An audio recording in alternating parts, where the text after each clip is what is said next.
Gas ચાલુ કર્યા વગર આપણે 3 એવા મોદકની રેસીપી તમારી સાથે શેર કરવા જઈ રહી છું, જે આ ગણેશ ચતુર્થી તમે આસાનીથી ઘરે બનાવીને તૈયાર કરી શકો છો। તો મોદક બનાવવા માટે મેં આ 1 વાટકી ચણા લીધા છે અને આ ચણા એકદમ મોળા છે। તો આપણે મીઠા વગરના ચણા લેવાના છે અને હવે આ ચણાને આપણે આ રીતે મિક્સર બાઉલમાં લઈ લઈશું અને હવે તેમાં 10 આપણે બદામ પણ નાખી દઈશું અને 10 જેટલા કાજુ પણ લઈ લઈશું અને થોડા આપણે આ રીતે ઇલાયચીના દાણા પણ નાખી દઈશું અને અડધી વાટકી આપણે કોપરાની છીણ નાખીશું, સૂકા કોપરાની છીણ, અને બધી જ વસ્તુને આપણે પીસી લઈશું। તો બધી વસ્તુ સારી રીતે પીસાઈ ગઈ છે। તો હવે આપણે આ રીતે બાઉલમાં લઈ લેવાની છે અને હવે મેં આ રીતે બુરું ખાંડ લીધી છે અડધી વાટકી, તે પણ આપણે નાખી દઈશું આ બાઉલમાં। અને હવે મેં આ કેસરવાળું દૂધ લીધું છે, તો મેં આને 2 ચમચી દૂધ છે અને આને મેં અડધો કલાક પહેલાં જ પલાળી દીધું હતું। તો આપણે કેસરવાળું દૂધ જે છે તે પણ આપણે નાખી દઈશું અને હવે 2 ચમચી આપણે ઘી પણ નાખી દઈશું આ રીતે। તો 2 ચમચી મેં ઘી નાખી દીધું છે અને હવે બધી વસ્તુને આપણે સારી રીતે મિક્સ કરી લઈશું આ રીતે। તો બધી વસ્તુને આપણે એકદમ સારી રીતે આ રીતે મિક્સ કરી લેવાની છે અને જેમ જેમ આપણને જરૂર લાગે તે રીતે આપણે તેમાં દૂધ નાખતા રહીશું। તો બધી વસ્તુ એકદમ સારી રીતે મિક્સ થઈ ગઈ છે અને હવે આપણે તેમાં 2 ચમચી જેટલું દૂધ નાખી દઈશું। તો આ દૂધ મેં ગરમ કરી અને ઠંડુ કરી લીધું છે અને હવે હું નાખી રહી છું। તો 2 ચમચી નાખીશું આપણે અત્યારે અને ફરીથી આપણે મિક્સ કરીશું। તો જેમ આપણને જરૂર લાગે તે રીતે જ નાખવાનું છે। જો વધારે પડતું નખાઈ જશે તો આ લોટ એકદમ ઢીલો થઈ જશે અને પછી આપણા જે મોદક છે એ સારા નહીં બને। તો જેમ જેમ આપણને જરૂર લાગે તે રીતે જ નાખવાનું છે અને લોટને એકદમ ઢીલો નથી કરી નાખવાનો। આસાનીથી મોદક વળે અને મોદક એકદમ શેપમાં આવે તેવા આપણે આ લોટને રાખવાનો છે। તો હવે આપણે મિક્સ કરી લઈશું અને એકદમ હળવા હાથે જ આપણે આ બધી જ વસ્તુને મિક્સ કરવાની છે।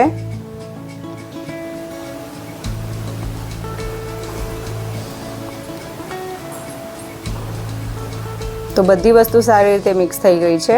તો હવે આપણે હાથમાં આ રીતે થોડું ઘી લઈ લઈશું અને ઘી આપણે હાથમાં આ રીતે લગાવી અને થોડું આપણે લોટ લઈ લઈશું અને હવે આપણે તેનો એક બોલ બનાવી લઈશું આ રીતે। પહેલાં તો આ રીતે એક બોલ બની જાય, સરસ રીતે વળાય પછી આપણે આ રીતે જે મોદક બનાવવાનું બીબ આવે છે તેમાં આ રીતે થોડું હું તેમાં આ રીતે પિસ્તા ગોઠવી અને પછી આપણે આ બોલને આ રીતે રાખી લેવાનો છે અને હવે આને એકદમ સારી રીતે આપણે દબાવવાનું છે અને નીચેથી પણ આપણે દબાવવાનું છે, જેથી મોદકનો શેપ એકદમ સારો બને અને નીચેથી નીકળી ન જાય તેનું પણ આપણે ધ્યાન રાખવાનું છે। તો જે આ સાઈડવાળું છે તે આપણે હવે કાઢી લઈશું અને હવે આપણે ખોલી અને જોઈ લઈશું। તો મોદક આપણો એકદમ સરસ શેપમાં બની અને તૈયાર થઈ ગયો છે। તો મિત્રો આ મોદક કોઈને પણ નહીં લાગે કે તમે ચણાથી બનાવ્યો છે, એટલો ટેસ્ટમાં બેસ્ટ બનીને તૈયાર થશે। તો આ રીતે મોદક આપણો બનીને તૈયાર છે અને હવે બીજા પણ બધા મોદક આપણે આ રીતે બનાવીને તૈયાર કરીશું।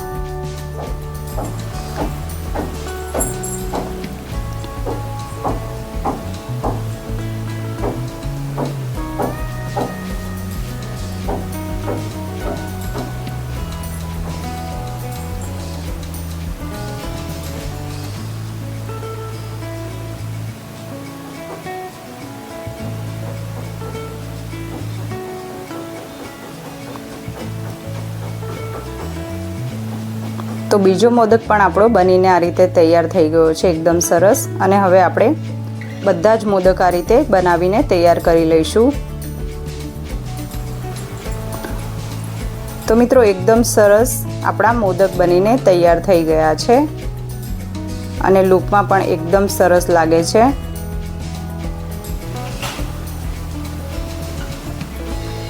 અને હવે આપણે કટ કરીશું. તો એકદમ સ્મૂથલી કટિંગ થાય છે અને અંદરથી પણ એકદમ સરસ આ રીતે દાણેદાર આપણા મોદક બનીને તૈયાર થયા છે. તો આપણા મોદક બનીને તો હવે આપણે બનાવીશું ચોકલેટ મોદક. તો ચોકલેટ મોદક બનાવવા માટે મેં આ રીતે 2 ચમચી કોકો પાવડર લીધો અને હવે આપણે નાખીશું અડધી વાટકી મિલ્ક પાવડર અને હવે આપણે નાખી દઈશું આ રીતે બુરું ખાંડ. અડધી વાટકી આપણે બુરું ખાંડ નાખીશું અને હવે આપણે થોડું દૂધ નાખી અને આ બધી જ વસ્તુને આપણે સારી રીતે મિક્સ કરી લેવાની છે. તો આપણે જે ખાંડ નાખી છે તે ખાંડ એકદમ સારી રીતે મિક્સ થઈ જાય. તો આ રીતે આપણે સારી રીતે મિક્સ કરી લેવાનું છે અને દૂધ હજુ આપણે થોડું જરૂર પડશે તો આપણે થોડું દૂધ ફરી નાખીશું. તો આ રીતે ફરીથી આપણે થોડું દૂધ નાખી દઈશું અને ફરીથી આપણે સારી રીતે ફેટી લેવાનું છે. હવે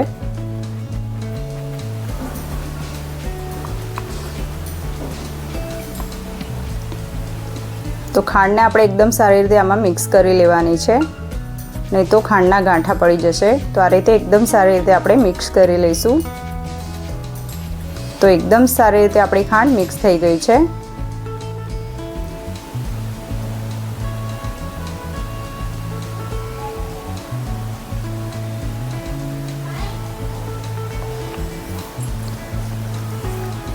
તો ખાંડ આપણી એકદમ સારી રીતે હવે મિક્સ થઈ ગઈ છે. તો હવે આપણે અડધી વાટકી ભરી અને તેમાં સૂકા ટોપરાની છીણ નાખી દઈશું. તો આ રીતે આપણે સૂકા ટોપરાની છીણ નાખી અને સારી રીતે મિક્સ કરી લેવાનું છે. હવે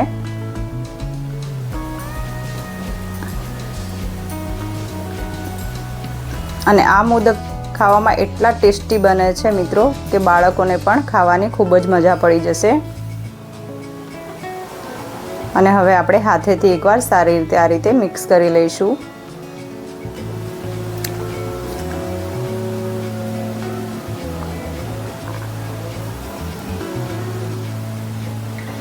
તો હવે સારી રીતે મિક્સ થઈ ગયું છે. તો હવે આપણે હથેળીમાં આ રીતે થોડું ઘી લઈ લઈશું અને ઘી લઈ અને હવે આપણે આ મિશ્રણને પણ થોડું લઈ લઈશું હાથમાં આ રીતે અને તેનો નાનો બોલ બનાવી લઈશું આ રીતે ગોળ ગોળ વાળીને.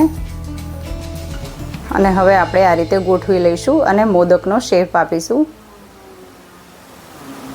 તો હવે આપણે મોદકનો શેપ આપી દઈશું. જે રીતે આપણે પહેલાં મોદક બનાવ્યા છે તે જ રીતે આપણે આને પણ બનાવવાના છે. તો જે આજુબાજુનું ને એક્સ્ટ્રા નીકળે છે તેને આપણે કાઢી લઈશું અને સારી રીતે શેપ આપી દઈશું.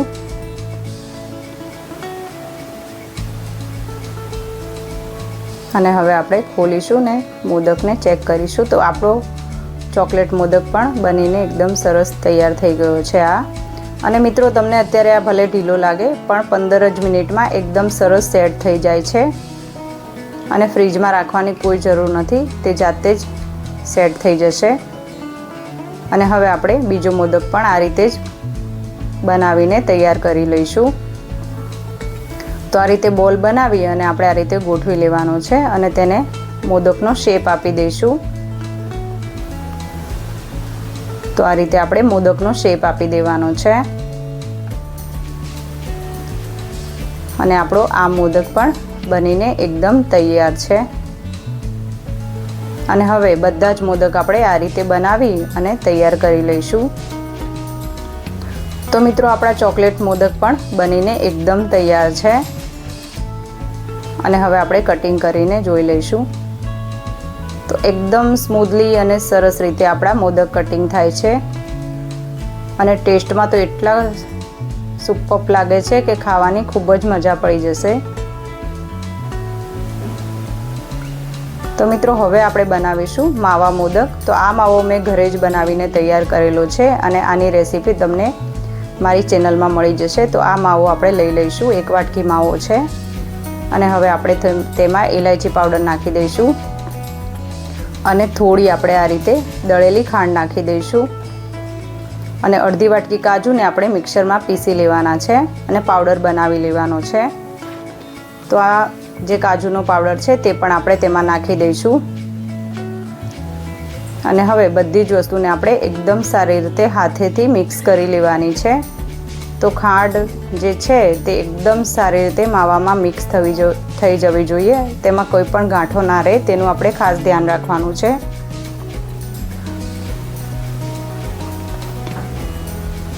અને આ માવો જો આપણે પહેલેથી બનાવીને ઘરે તૈયાર રાખીએ તો આ મોદક બનાવવા એકદમ આસાન થઈ જાય છે। અને હવે આપણે થોડાક કેસરના તાંતણા પણ નાખી દઈશું આ રીતે। અને હવે હથેળીમાં આ રીતે થોડું ઘી લગાવી અને હવે આપણે આ મિશ્રણને હાથમાં લઈ લઈશું।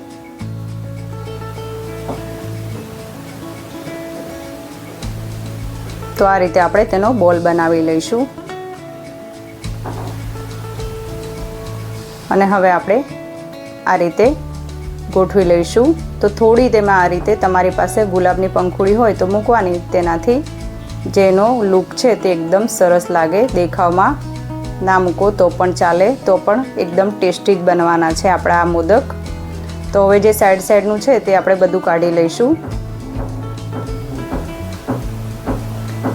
તો આપણા માવા મોદક પણ એકદમ સરસ આ રીતે શેપમાં બની અને તૈયાર થઈ જશે। અને મોઢામાં મૂકતા જ ઓગળી જાય તેવા આ મોદક બનીને તૈયાર થશે। અને હવે આપણે બીજો પણ મોદક આ રીતે બનાવીને તૈયાર કરી લઈશું। તો આ રીતે આપણે ફરીથી મિશ્રણ લઈ લઈશું અને નાનો બોલ બનાવી લઈશું આ રીતે। અને હવે આપણે ફરીથી તેને મોદકનો શેપ આપીશું।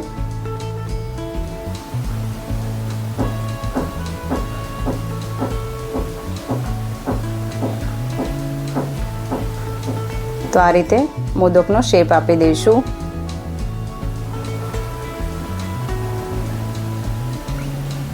તો આપણો આ મોદક પણ બનીને એકદમ તૈયાર છે અને એટલો સરસ આપણો આ મોદક બનીને તૈયાર થશે। અને હવે આપણે બધા જ મોદક આ રીતે બનાવીને તૈયાર કરી લીધા છે। તો હવે આપણે એકવાર કટિંગ કરી લઈશું। તો એકદમ સરસ આ રીતે આપણો મોદક કટિંગ થાય છે અને એકદમ માવેદાર આપણો મોદક બનીને તૈયાર છે। તો મિત્રો આપણા બધા જ મોદક આ રીતે બનાવીને તૈયાર કરી લીધા છે। તમને મારી આ રેસીપી ગમે તો લાઈક, શેર અને સબસ્ક્રાઇબ કરવાનું ભૂલતા નહીં। અને ફરીથી મળીશું નવા વિડીયોમાં।